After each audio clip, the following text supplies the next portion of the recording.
Hello, and welcome to another episode of the Studio 78 podcast. I am your host, Nache from NacheSnow.com.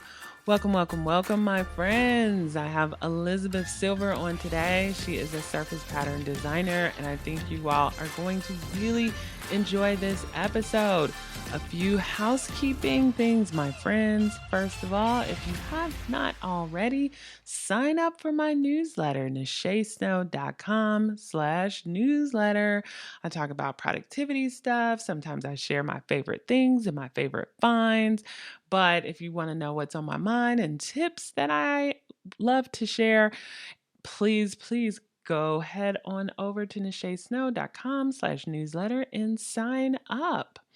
Also, you guys know I love me some Skillshare, and I'm just about finished with a class on Milanote, and that is software that I use to vision board and also mood board. I absolutely love it. If you have been thinking about using Milanote or just want to see how it works, make sure you sign up for my school over at Skillshare, which is nachesnow.com/Skillshare. And hopefully it should be up in the next week. My computer has just been a little slow. I do a step-by-step walkthrough on how to use all the tools within Milanote in order to make your vision board. Okay, other than that, you know the drill. If you have not already, please rate me 5 stars, my friends, on Apple Podcasts, on Spotify, wherever you're listening. You listen on YouTube, give me a thumbs up, subscribe, wherever you happen to be listening to the podcast. And sharing is caring, my friend. If this episode hits and you think it would be something really good for a friend to hear, please share this episode with them. Okay, so let's talk about Elizabeth. Elizabeth is amazing. She's a surface pattern designer. 11 years ago, she moved from New York City to South Carolina, and we chit chat about what that move looked like and how she was able to make that decision and just go for it. We also talk about her going from a 9 to 5 to freelancing and what that looked like. And over this past 11 years, how she's diversified her income from art freelance work to art licensing to now teaching the business side of things. And one favorite part of the conversation is we talk about why you shouldn't wait to get discovered and things you should do in order to make sure people see and hear you. And then we talk a little bit about print on demand, what growth looks like, how she built her courses, how she got help, especially during COVID, and then advice for when you're just getting started. And we have a discussion too, is it important to niche down? So, and then of course, we end the episode with some productivity stuff because I got to talk productivity. And so this episode is just really inspiring. And I love that she gives very practical tips that we can all take away and implement in our daily lives. Okay, so without further ado, here's Elizabeth. Hello, Elizabeth. Welcome to the podcast. I'm so excited to be here. Thank you for having me. Now, I am really excited to have you on. I checked you out online and your stuff is really cool. I have so many questions. I'm going to try to keep it succinct, but people out there, you guys know I'm a talker. I can be into that. I love it. But before I go into some questions about the business in particular, can you just tell the listeners a little bit about you and your background? Yeah, definitely. So I am a surface pattern designer, which is something that a lot of people don't know about, but basically I do the art that you find on everyday products like notebooks and fabrics and apparel and greeting cards. And that is something that I've been doing for pretty much my whole career. I actually studied surface pattern design in college, which is was a very small major that doesn't even exist in my college anymore. But it put me on a path. Like, I was lucky to find it because I wanted to do something design related. I wanted to do art, but it wasn't going to be fine art. I thought I'd probably be like a graphic designer or something. And finding surface pattern design was like such wonderful kismet. I always say it's like the blend of fun and functional.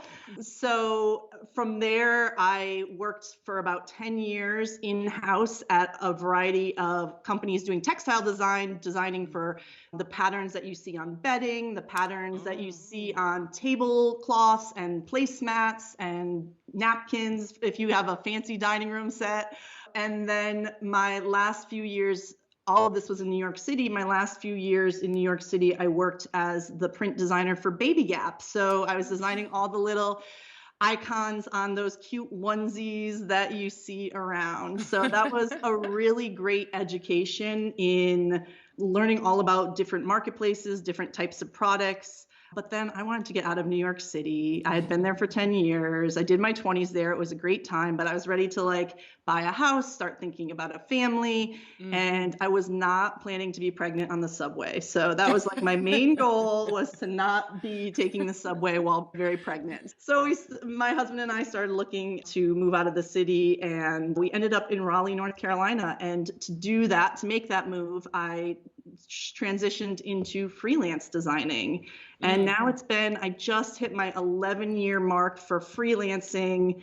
And so over that time, it's been such a wild journey of learning about freelancing, finding clients, getting into other aspects of running your own art business and creative business. And, when I started as thinking, I'm just a designer who has a couple different jobs instead of one main salaried job. That was what I thought being a freelancer was. But now it's like, you're a whole creative entrepreneur, whether you want to be or not. So I finally learned that lesson and have embraced it. And so now I have my hand in a couple different income streams, and I still do the designing as well. And so it's been wild learning all those different skill sets that you need. I went to school for graphic design, but I don't, but I don't do surface pattern design. And I think like some of our listeners probably kind of are blending surface pattern design, graphic designer, illustrator, all of the things together.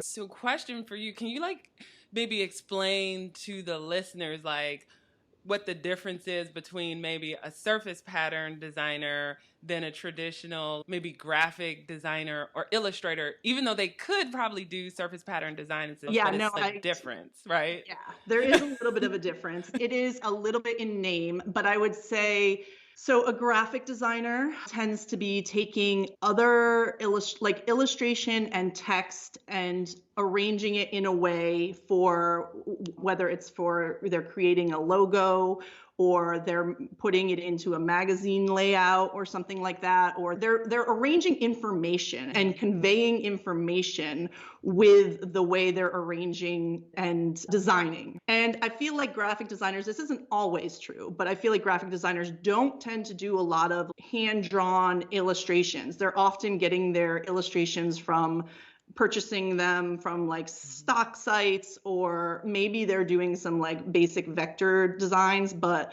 I feel like it's not a lot of like hand-drawn work. Would you agree with that? What do you think?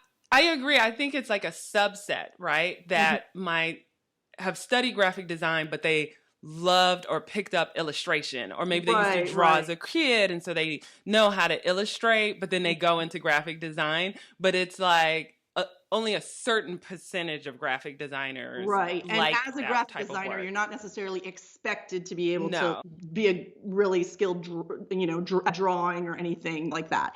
An illustrator is certainly going to be more of someone who can draw and can create the artwork from scratch. I'd say the difference between an illustrator and there is a lot of crossover for sure, but the difference is that traditionally illustration is thought of, it's telling a story. If you're illustrating a book, of course, that's like a very obvious example. But if you're illustrating for a magazine article or like the cover of a magazine, illustrators often are doing like spot illustrations, and they're taking the text and they're illustrating it. They're showing what is happening in the text in some way through their artwork.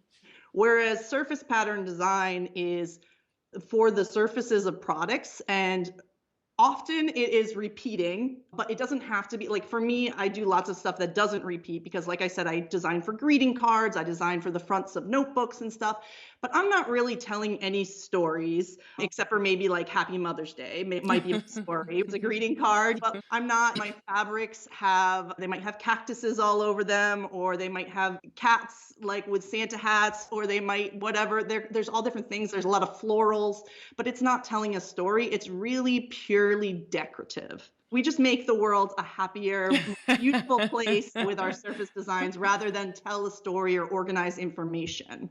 Oh no, I think that is like the perfect way to describe the difference between the two, even though there are There's like some definitely a skill sets crossover that, right? for sure.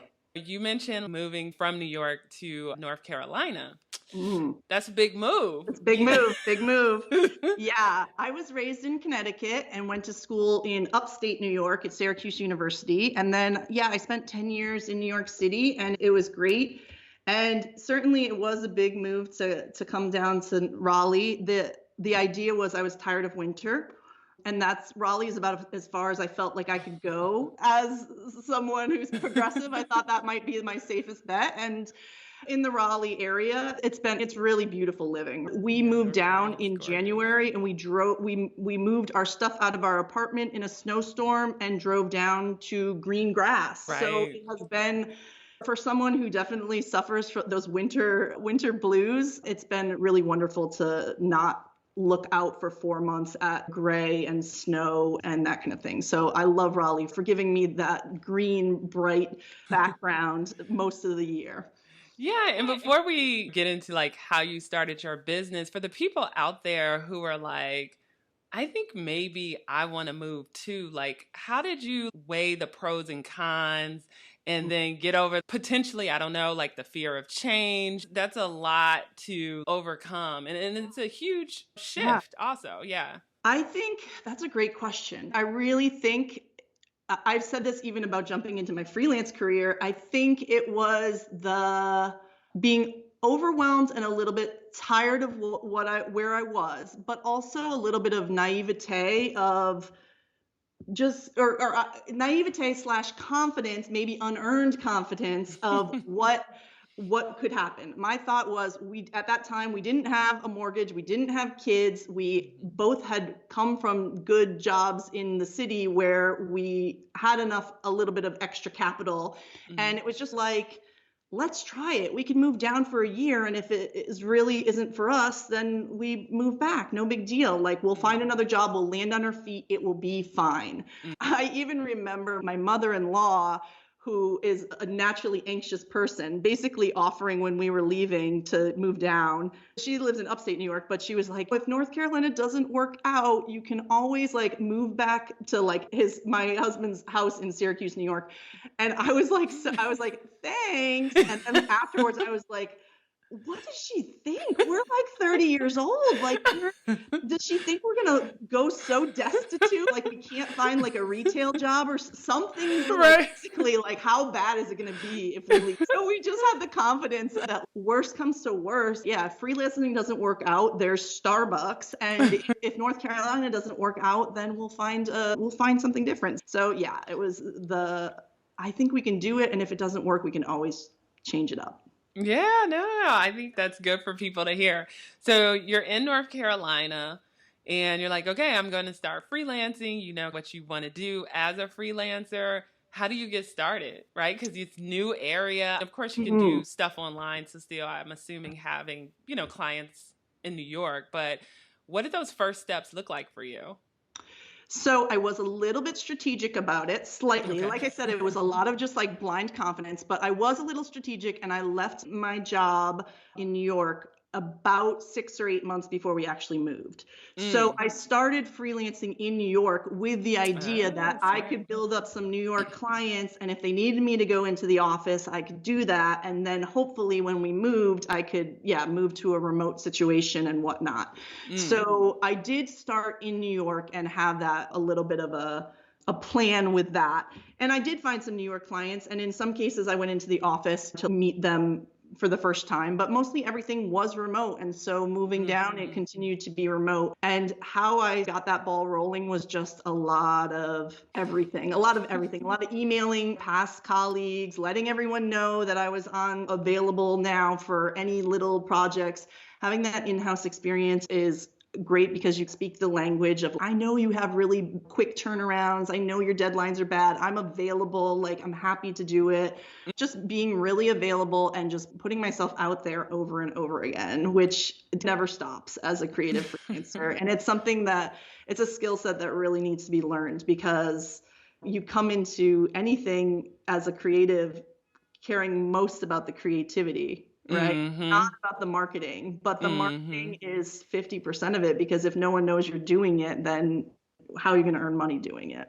And even over the past 11 years, do you think there's like this magic formula for, and of course, there's never like a magic formula, but for dividing your time? Because you're right, like creative people, we want to create, right? But if we don't market it, then whatever we create, no one will see, no one will purchase, no, you will be undiscovered. And so, how do you, figure out like how to divide your time, and how do you divide your time? Do you do time blocking? You know how some people have dedicated days, work days, admin days. What's your strategy? I do some amount of time blocking. I'm trying to think of how I did it when I first started, but I definitely think you need to come into this knowing that maybe it's not going to be 50-50, but you Mhm. do need to have a significant set aside significant chunk of your time towards getting clients and getting the word out.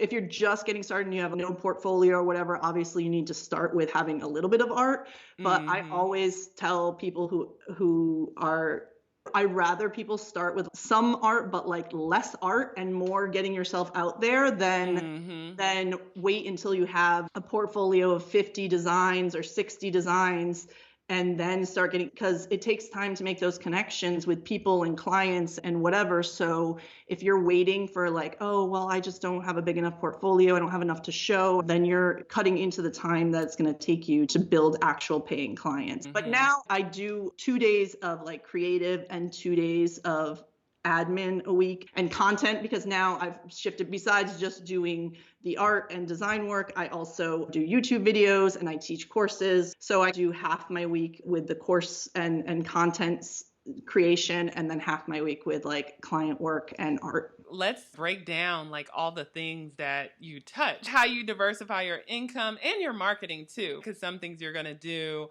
for exposure, but not necessarily, you're not charging someone for it, you're just putting yourself out there. So yeah, what are like all the things that you do? So currently I'd say my three biggest things that I do, or the main things that I do, are, so I do freelance client work. So Hmm. I'm creating, that means, I'm creating behind the scenes for companies that need art for their gift bags and need art for their craft stamps and need art for whatever. I'm creating that art behind the scenes and getting paid directly for creating that art. Hmm. So that is a big portion of my art income. The second thing I do is license my artwork. Mm. So art licensing is a whole subset of the industry, which could be its own topic, but essentially it means that I create the art that I want to create, and I hopefully find manufacturers who want to use that art and rent that art for their products. Whereas my freelance clients are telling me, oh, we have this presentation and it needs to be a bag, a Christmas bag that says this and maybe uses this palette that targets using this season or whatever. My licensing is, hey, I think it would be really cute if I did a collection that had sunflowers all over it or whatever. Mm. And then Hmm. hopefully some manufacturers see those sunflowers and, yes, we're going to put that on some wall art, we're going to put that on a greeting card, whatever, and they use that art and I get a percentage of sales. That's royalties for art Mm. licensing. So those are my two art incomes. And then my final thing that I have gotten into in the last 3 or 4 years has been teaching. Mm. And so Hmm. I do teach courses on various subjects relating to this industry, a lot of it about creative business and how to start a business that is actually, besides just the art. I do teach a little bit about art, but I don't teach a lot about how to design. It's more about how to have the designs and then find the clients and get yourself out there and do that marketing, because that's a weak spot for a lot of creatives because they're worried about the art more than getting themselves out there. So those are my three main things. And then those are my three income pieces. Then I also do YouTube videos and things like that, because that is, to get my name out there and to position myself as someone who understands this industry, so that, hopefully people want to purchase my courses, and hopefully it helps people. I get a lot of emails about how helpful they are to figure out the industry. I'm sure some of the listeners out there, like some of them are going to be like at the beginning of maybe dabbling into surface pattern designs, right? Maybe they've posted some stuff on Instagram or whatever, but maybe not.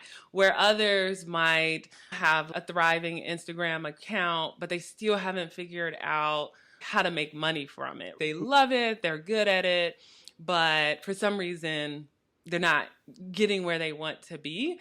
Any advice on either pitching companies so they could freelance for, or either really trying to figure out like how to put their work out there so maybe they could get a licensing deal? Any tips for people who are just like, I want to do this, I just don't know how to get discovered or how to get clients? Yeah, totally. Yes. Don't sit around and get discovered. That's the thing. I'm way too proactive to get if I was sitting waiting to get discovered, I'd still be sitting here. So not just put your work out there, but like directly contact art directors, companies you're interested in, companies who have great art and great products. Directly contact those companies and those art directors and say, hey, I do this kind of work. Here's a few examples. And P.S., here's a link to my website to see more. And I'd love to help you out. Are you looking for any help? Directly reaching out. I'm all for the direct pitch, the cold pitch, even though it can feel icky and it can be hard to get over that hump of like just showing up in someone's inbox. But truly, I try to reframe it for people who are scared of that, and scared of bothering people, showing up in their inbox. I try to reframe it in a way that like it's their job to find good art. And how nice would it be if your job was as easy as opening your email and finding what you did? So you never know if your art is the exact right art that they need at that moment. So showing up in their inbox is hopefully making their job easier. So get out there. No, I love that. Be proactive, people. Yeah, be proactive. And so they're listening to you right now. They're charged up. They're like, okay, we're ready to take action. We're going to do the research. We're going to connect with some companies. Do they have to have a portfolio? Because that's always the question. Well, if I only have a few pieces, what should I do? Do I have to have a website? Do I send them a PDF? Do I have to send them a pitch deck? What will land best with these places? These are great questions. Yes. I honestly, as I said a little bit earlier, I really do believe in starting sooner rather than later. So I say like 10 to 15 like strong pieces, whether it's repeating patterns or single illustrations, having some strong images and getting started, because it's not often that, your first email and your first point of contact is going to be the one that gets you a deal or a client necessarily. So sometimes you have to follow up and you have to keep reminding them that you exist and you do this great artwork and you'll be back, basically. Like I'm reliable, I'm here. So you can always create new work and send new work, but start with what you have. And I like to send a kind of a teaser in an email of 2 or 3 or 4 images to show the kind of work that I do. I do think it's important to have a website because that shows that you are a professional. I think there are a couple markers that even if you've never been paid for your work, there are a couple sort of online markers that you can have that show that you are serious about your business. And a website is certainly one of them. Your Instagram is an important part too. You don't have to have 1 million followers, but you shouldn't have pictures of tacos on your Instagram or your cat. Like if you can have obviously you can have a personal Instagram, but like you should have Your one that business is, one. if you're trying to be in a creative business, you should have an Instagram that shows off your creative skills. So I just think we all have this tendency to look up or click through when we're presented with a new person. And whether it's dating or something else, right? You're going to look someone up. So you don't want someone to look you up and say, there's no evidence online that you're actually a designer. If you're Hmm. someone's email saying, I want to be a designer for your company, I want to help you do design work, then you better show me designs throughout the internet when I look for you. So Right. that's my advice on that one. Yeah. And then curious, what are your thoughts around people doing spoon flower or putting their patterns on Amazon notebooks? And there's like Mhm. probably two or Yeah. three Lots other of things print that on you can demand. Yeah. correct. Yeah. Yeah. There's this, I, I think it can be a good thing. I think you just have to be a little strategic about it, because if we think about, I feel like the classic narrative, at least in my industry, and I think that this is true for a lot of creative businesses, is the idea of multiple streams of income, right? Do you Hmm. get that a Hmm. lot? Yep. So yeah, it's like you got to diversify this, that, the other, which isn't wrong, but starting one business is hard. So starting 6 businesses is really hard. So I think people think, oh, like, all right, I want to get my patterns on fabrics. So I'm going to put them on Spoonflower. I'm going to put them on Redbubble. I'm going to do something with Etsy, make stickers on Etsy. I'm going to, yeah, hopefully pitch my work. I'm going to try to find an art agent. I'm going to put it all over Instagram. But you're not going to be successful at any of those things if you're trying to do all of those things. So Hmm. just putting it on Spoonflower, like, sure, it means it's up in the world, but like what you focus on grows. Hmm. So if you are really like, okay, my 2 things are, I'm going to Spoonflower and I'm going to pitch directly to art licensing companies or whatever, then that's fine. But if you're trying to do all of those things, then, oh, let me just Hmm. get it on Redbubble. Because, yeah, there's like a million sites and they all take their own amount of energy. And there's someone in for each of those sites who's making $100,000 just on their Spoonflower shop, which, like, congratulations, I wish. But that person has focused Like that's solely their on thing. Spoonflower and has learned all the SEO tricks and has done every challenge and has, which you can't do if you're doing 5 other things. So I'm all for 1 to 2 things to start. Like, I only added teaching after I was pretty established with freelancing and licensing. I think the name of the book is like the one thing or whatever. But That but it that applies in so many aspects of our lives, right? Because when you're exactly. divided and you're trying to do all the things, like nothing is Yeah. going to get done well, and Yeah. you hardly ever really truly then accomplish your goals. So I It's think hard to that's get great traction. It's advice. really hard to get traction. No matter what, building a business is super hard. So you need to find a place. And I totally get, because I was this too when I started, was very shiny objects. Because I'd hear, yeah, somebody on some like webinar or something being like, yeah, my Etsy mug business is popping off and I've got this. Yeah, I've just made Right. whatever, $4,000 last month. And I'm like, go Oh, on mugs. Perfect. Like, I yeah, can do exactly. I'm like, that. let me try that. But unless you're really going to be like, that's the one thing, because then next month I'm like hearing about yeah, if I just have an email list, I'll be, yeah, I'm totally set. So yeah, you have to be really intentional and pick a few things to give your time to for a while they build. When you think about even like the past 11 years, how did that slow growth look? Because I believe like when you went to North Carolina, it was freelancing and the goal was like, I need to make enough to pay my bills, Hmm. Hmm. right? Yep. And then at some point you reach that goal and then you start to expand. But just curious for you, like what did that expansion look like? And were there some rough patches along the way? And how were you able to overcome them? That's a really good question. Yeah, slow growth is definitely the phrase for it. And as someone who is like naturally impatient, this has been so much of a learning experience and also a at times very frustrating experience because I'm like, what the heck? Like, why is this taking so long? I would say that it took a long time. It took a really long time to build up a client base a freelance client base. And at the same time, I was building an art licensing portfolio because I had artwork to show my skill set because from my past 10 years working in-house, I had artwork to show my skill set, which could get me freelance clients. But art licensing, it has to be work that I own the copyright to. So things that I did for the Gap and for the Table Linens Company and things like that, sure, that shows I know how to draw, but I don't own that for anyone to then use on notebooks or whatever. So I was also building this new portfolio that was available for licensing. And I was very focused doing all this stuff for 2 or 3 years. And I had heard that licensing was very slow. And there's a lot of reasons for that. But after I had always heard 3 years is like the tipping point of that's when you're really getting traction. And I got to 3 years and I waited.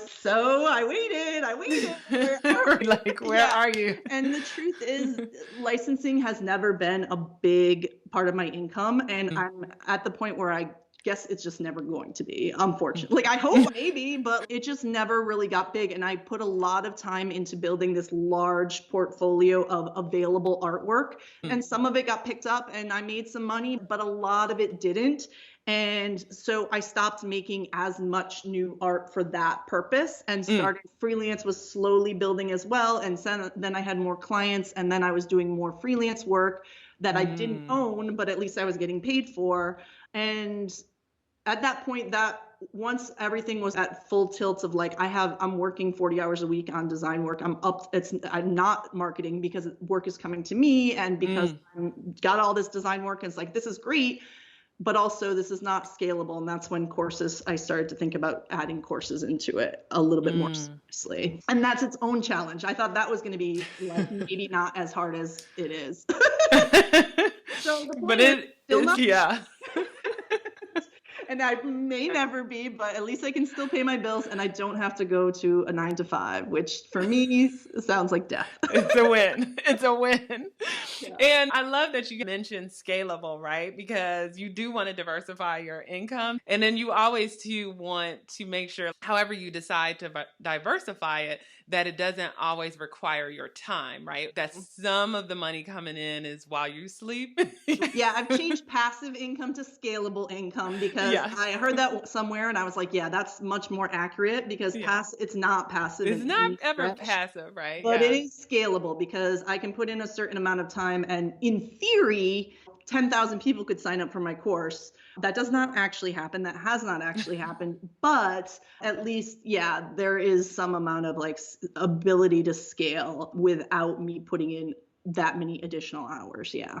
And with your courses, did you decide to self-host or use a platform? So when I first dipped my toes into courses, they were very small. I did 2 courses that were like, no, they weren't, there was no like live element to it. So it was just like pre-recorded with PDFs and they were about 2 hours each and they had like maybe 3 or 4 different PDFs and they were really great courses and they were pretty successful and I did them successful for what they were and I did them on a platform that was a creative platform that no longer exists called Atlee.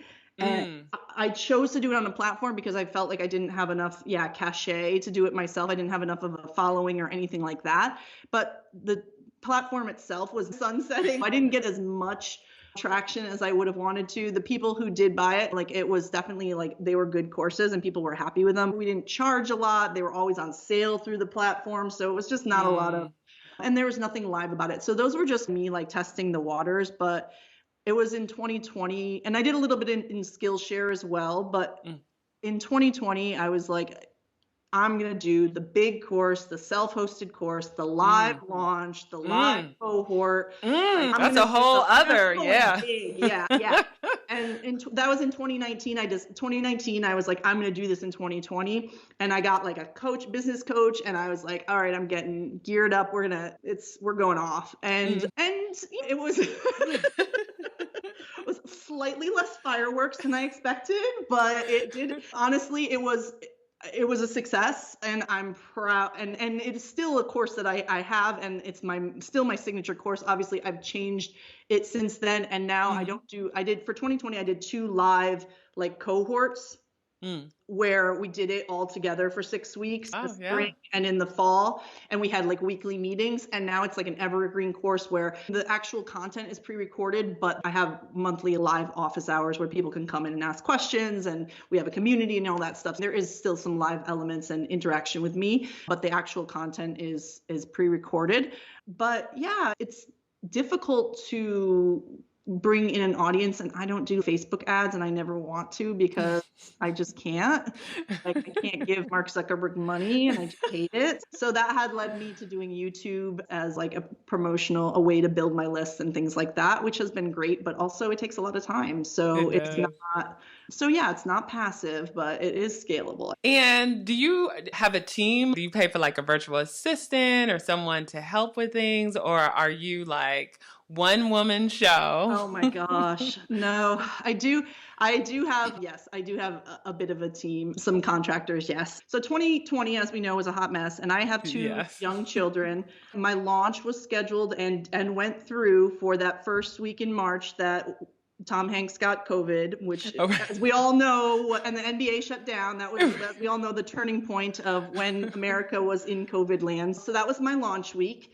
And it worked out. It was still fine. People didn't really know what to expect. And then people were happy to be doing this course to distract them. So it was yeah. fine. But it was also the time when suddenly my 3 and 5-year-old at the time were in my house all the time. Oh, Yeah. And so it was really a lot of juggling. It was a lot of working at nap time and after 8 p.m. when they went to bed. It was really burning the candle at both ends. If I was working full time and there was no COVID, it probably would have been much more manageable. But because my hours were cut, my husband was working from home as well, but because he's in a corporate job, he just always had much more meetings. And so since oh, I right. didn't really have any meetings, so it was like, okay, I guess I'm watching the kids more often. And even when I was working, it was my time to work.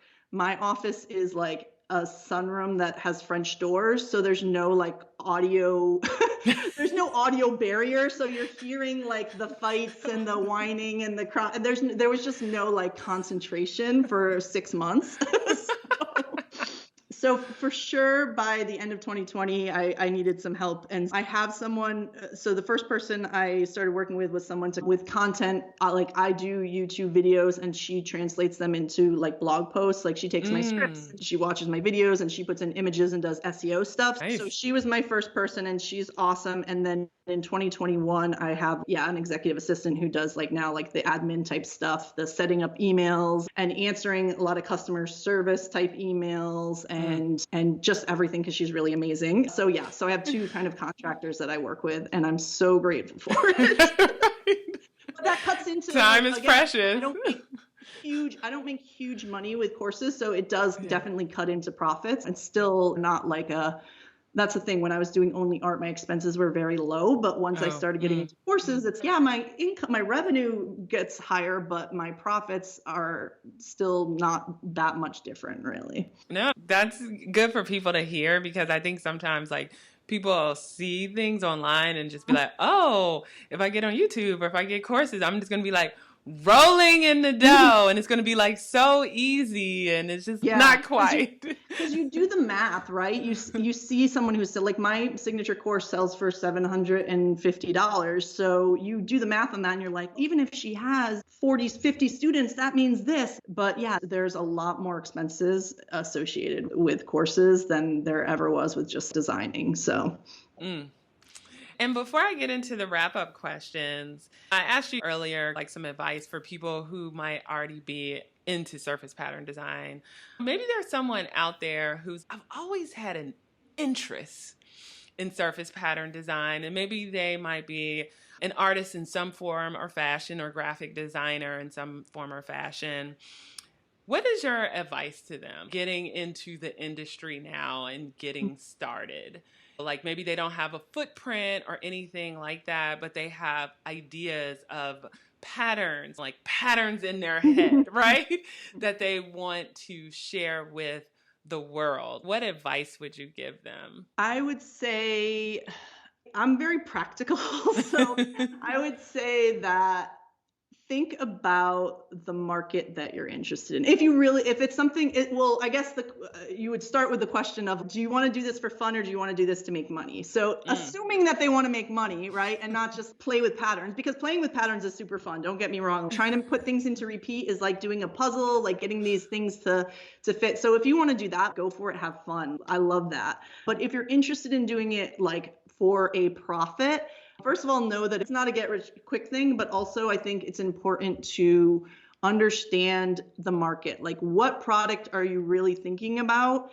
And does that product match up with the type of art that you do? Because I think people think, I just like to do this. I like to do these abstract, like swirly patterns. And when I push these certain buttons in Photoshop, things look really cool. So I love this pattern. And now I'm a designer. And that's cool. But what product do you see that on? Do you think that's going to be on dresses, wrapping paper, like pencils? What are you really thinking? Wallpaper, right? Wallpaper. Yeah. And if you think so, do you see any wallpaper in the industry that looks anything like that? That's a thing, right? Because I see people come in and they think like they've got something marketable, and I'm like, yeah, but no offense. It's not that it's bad art. It could be great art, but like you either have to find a very specific customer or you have to be much more marketable. You have to look at, right now wallpaper it's either really bold or really subdued, right? They have these, you either have a wall that's like super interesting and has these bold leaves and big colors, or it's like really subtle background, right? So you just have to look what's happening in the actual market if you want to find clients in that market. That makes sense to me because, and then correct me if I'm wrong, because I'm definitely a consumer when it comes to this. Like, I'm thinking about, let's say, wallpaper. And when I look for wallpaper, I'm looking for botanical plants and things like that. And so would you say like people need to know their niche? Are they 80s pop? Are they vintage botanicals? Are they, catering towards more nurseries? So it's like balloons and birds, or what is it? But do you feel like they need to like kind of niche down to not only know like what product types maybe they're targeting, but also have a specific style too that they're marketing? Or do you think it doesn't matter? I think, yeah, it depends. I do think starting with a product category can make it a lot easier because, again, some patterns can technically go on anything. So if you were that's the problem with like the spoonflower mock-up system. It's like you put in a pattern and you're like, hey, this could be on a bed, or it could be on wallpaper, or it could be on wrapping paper, or it could be on a clock or whatever. Like Society 6, that's one of those things. You put your art and it can be on like phone cases and everything. But does it really make sense for that product? So I do think picking a product category is number one. But as far as like picking a specific style or type of theme that you lean towards regularly, I think that can be really beneficial for licensing your artwork because you can get known for that. And then it's like people are out, people might be specifically seeking you out for that. But for something like freelance, there is a benefit to being so it really depends. If you can rein it in and do one thing, like I'm impressed, because for me, I'm like, I want to try this. Like I am still a little bit all over the place, but I do just try to think of my market and think where is this really going to fit in? What product would this make sense on? Yeah, good advice. Okay, so a few wrap-up questions. The first one is, how do you stay organized? Do you have any tools, software, techniques that you want to share with the listeners? Yeah, this is super basic, but Asana, I live and die by my Asana. I used to have a paper planner that I would write down my to-do list each day, but once things started getting wild with like content creation and classes and launches, it was just like too many. It was too much. When it was just client work, it was possible. It's not possible with like multiple streams like I have. So I love my Asana, and that's where I do most of my like planning. And then the batching of creative days or art days versus content days has also been helpful because it is hard to context switch midday or even task to task. Let me just really quick draw this lettering piece for this greeting card, and then now let me think of what's my YouTube editing that I need to do. To do that is really hard for your brain, and it takes a while to get into. So at least like having the like Tuesday is 90% art. I mean, I always have to answer emails and stuff, but is 90% design work, and Wednesday is 90% like admin and that kind of thing. That really has helped me keep focus. Mm, mm. And do you have a hobby? Ooh.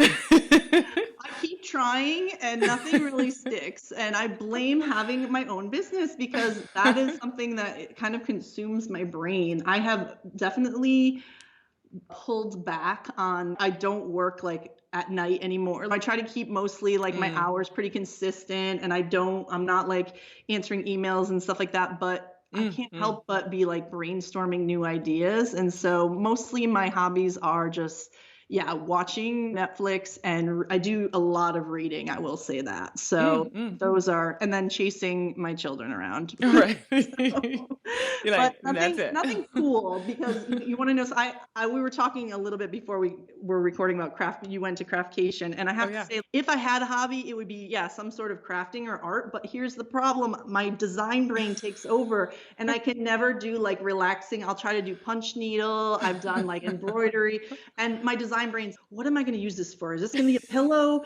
Okay, my couch is this color, and my art is this, so it needs to be these colors. And then I'm overthinking it. So that has been a problem. I get where you're coming from too. I take it even a step further. Like my friends always make fun of me because every time I like try something new, they're like, Nache, you're not going to try to turn this into a business, are you? Yeah, really. Yes, I hear you. They're like, you could just do it for fun. And I'm like, I know. I'm just going to do stuff. We're trying to chill out, but it's hard. It's really hard. Then suddenly I'm sketching on my iPad when I really just was trying to do some stamping or whatever. Like it's not right. And then please tell the listeners like all the places they can find you and your courses, anything that you want to share. Please let the listeners know about it. It all starts at elizabethsilver.com. So I have a blog there that talks about all kinds of like creative business, obviously a lot of surface pattern type stuff and illustration stuff, but a lot about creative business and finding confidence in your business and moving forward and that kind of stuff. On my blog, you can find my courses there.